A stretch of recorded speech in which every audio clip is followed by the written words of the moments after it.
Nicaragua used to be considered the safest country in South America, and at the same time, the second poorest. But now, it seems like things are changing. You see, Nicaragua is a country full of contradictions. Its president, Daniel Ortega, likes to brag about his deep marxist-leninist roots, and yet he defines himself as a Catholic and has even banned abortion in the country.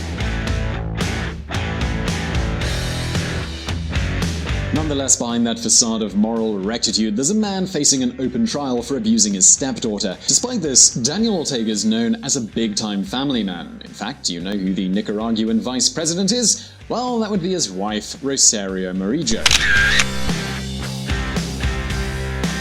Yeah, I know what you're thinking. Mr. Ortega, probably not the kind of guy you want to have as a president, right? Well, before you start judging him too harshly, here's the other side of that coin.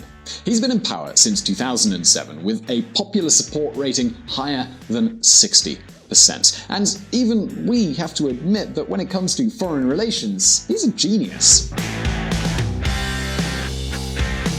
Nicaragua is one of the few countries that has ties with Iran, Russia, Venezuela, and at the same time, the United States of America. Yes, you heard that right. Many of his comrades in the Sandinista front, his political party, accuse him of selling his soul to capitalism. And they're not entirely wrong here. Although Nicaragua is a poor country, it's also one of the most stable economies in the region, with an average GDP growth rate of 4.6%. The population living below the poverty line is getting smaller and smaller year after year.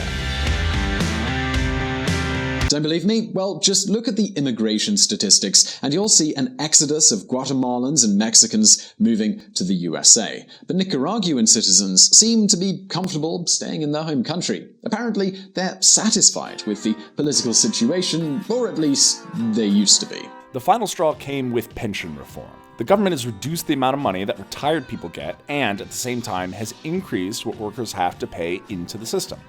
As you can imagine, nobody liked this policy, neither the businessmen nor the workers.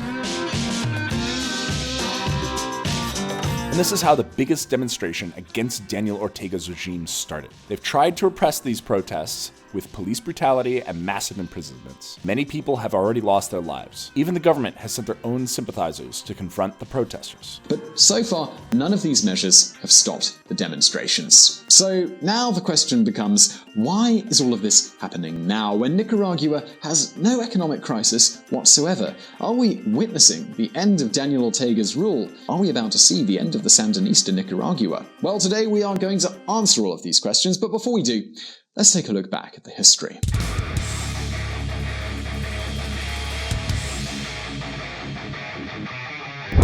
Sandinista! Yeah, I know the title of this section is going to ring a bell for many of you. If you were alive during the 1980s, you might have heard of the Sandinista album from the British punk band The Clash. The truth is, during the 80s, Nicaragua became a symbol of the struggle against American imperialism.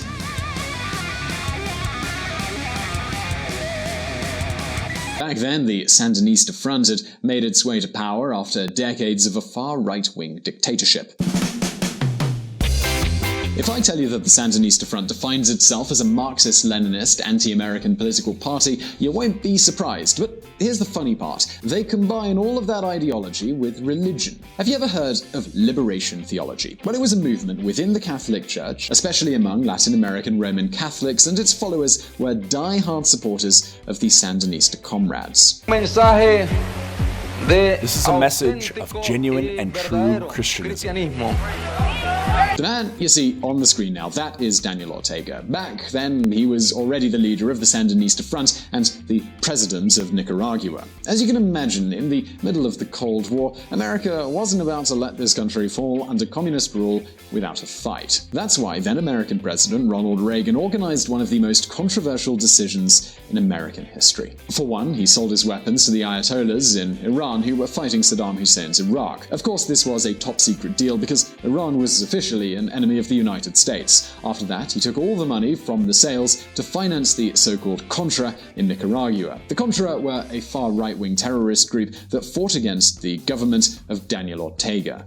I'm speaking of Nicaragua, a Soviet ally on the American mainland, only 2 hours flying time from our own borders. For our own security, the United States must deny the Soviet Union a beachhead in North America. As you can imagine, when this story got leaked, the media went pretty crazy, and so did the world of music. That's why we have so many songs and records from those times, from The Clash to Chris Christopherson.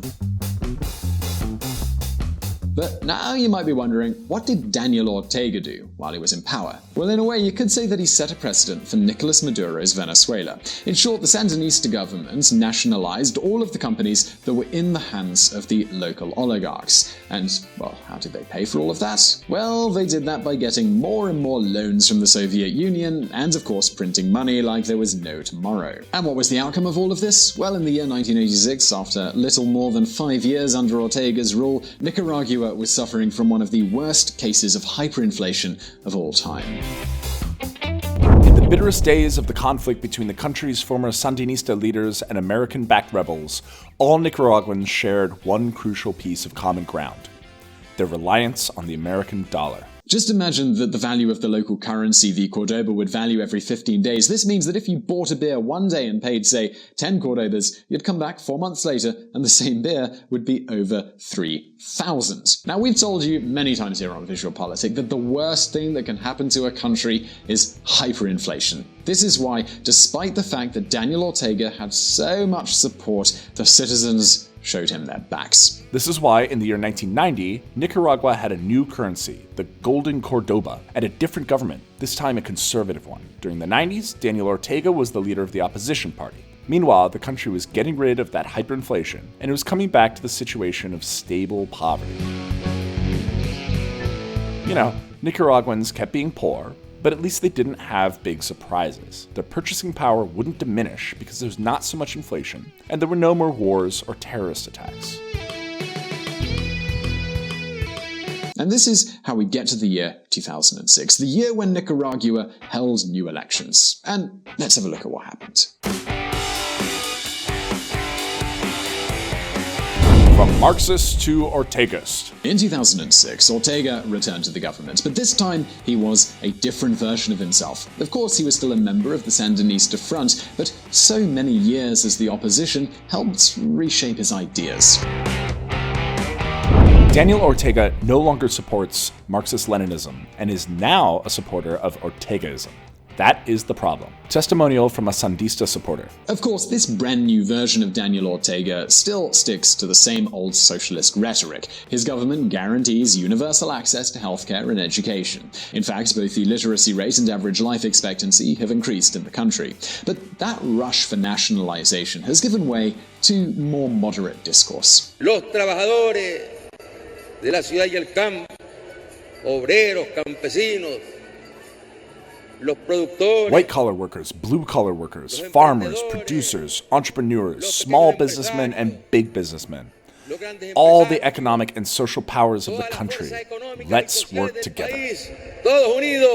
But wait a minute here, because there's even more. 30 years ago, Nicaragua was the guy that the US loved to hate, but now they've signed a free trade with America, the so-called CAFTA, and they celebrate with counter-narco operations. Bear in mind that the American agriculture market is overprotected, but chocolate, coffee, and bananas from Nicaragua are the exception to that rule. They find it way easier to get into those American markets.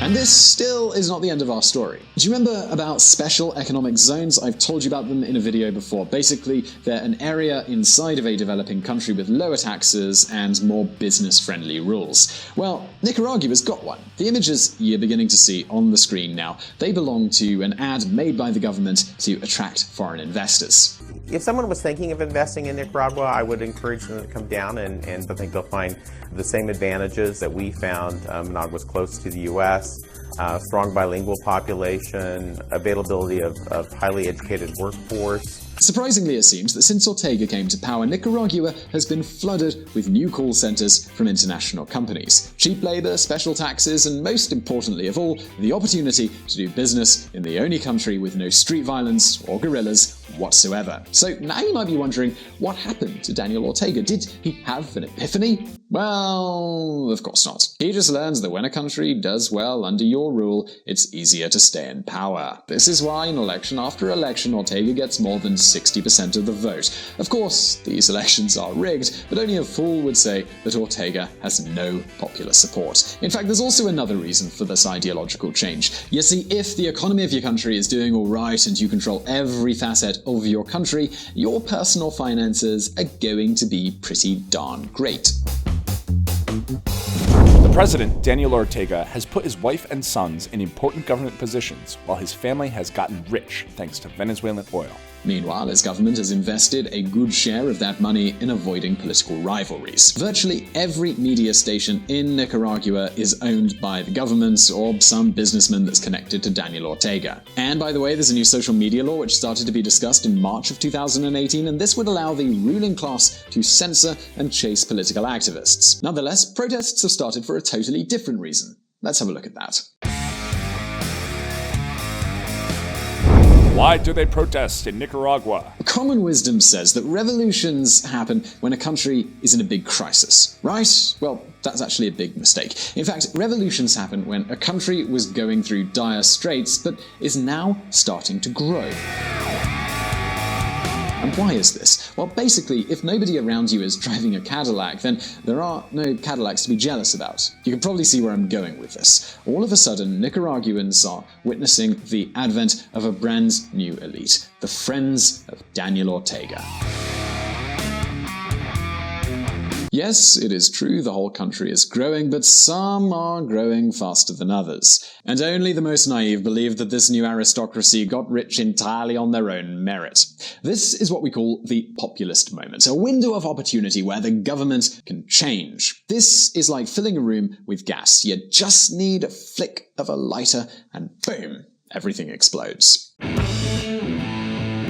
The controversial INSS law has already passed. In summary, the government has decided to lower pensions while increasing contributions. Businessmen, workers, and students have taken to the streets like they'd spent years waiting for the opportunity. Thousands of people are protesting, and the government doesn't know how to react. This is why they have forced all the Nicaraguan TV stations to stop broadcasting the demonstrations. Despite all of this, protests are being organized all over the country, not only in the capital, but even in its smallest villages. In fact, we know about this because we've received thousands of messages from protesters. As you probably know, VisualPolitik also got a Spanish-language version, and those who watch that channel from Nicaragua have sent hundreds of videos from universities. In these videos, you can see that students, they've been sitting there for days. People bring them food and water, but then a policeman will come and take it away. And we have plenty of images of police brutality that we're not going to show here, but trust us when we say that the Nicaraguan police are doing everything they can to repress these protests. It's a big-time clash of forces in what used to be the most peaceful country in South America. And now the question you might ask is this the end of Daniel Ortega's rule? And as we always say here at VisualPolitik, you can never make accurate predictions when it comes to politics and economics. Having a lot of protesters doesn't really mean anything. In fact, we still don't know if all these political activists serve a common cause or a common leader. According to the messages we get, there are some liberal factions as well as some die-hard Sandinista people who feel betrayed by Mr. Ortega's ideological shift. As you can imagine, things like special economic zones, not very Marxist-Leninist. In other words, so far, there isn't much organization and there's no leader that can capitalize on all this popular unrest. Without this, it is hard to offer a real alternative to the official power. But that's our opinion here at VisualPolitik. Now we'd like to know yours. What do you think is going to happen? Do you really think Daniel Ortega will have to step down from power? Or will we see many more years of Sandinism? Well, please leave your answer in the comments section below. And please don't forget to visit our friends from the Reconsider Media podcast. They provided the vocals in this video that were not mine. And of course, remember that we publish brand new videos every Monday and Thursday, so be sure to hit that subscribe button so you won't miss any post. And as always, I'll see you next time. And if you want to learn more about politics and hear even more of my lovely voice, you can join us at Reconsider Media. We have a podcast at reconsidermedia.com/podcast. See you there.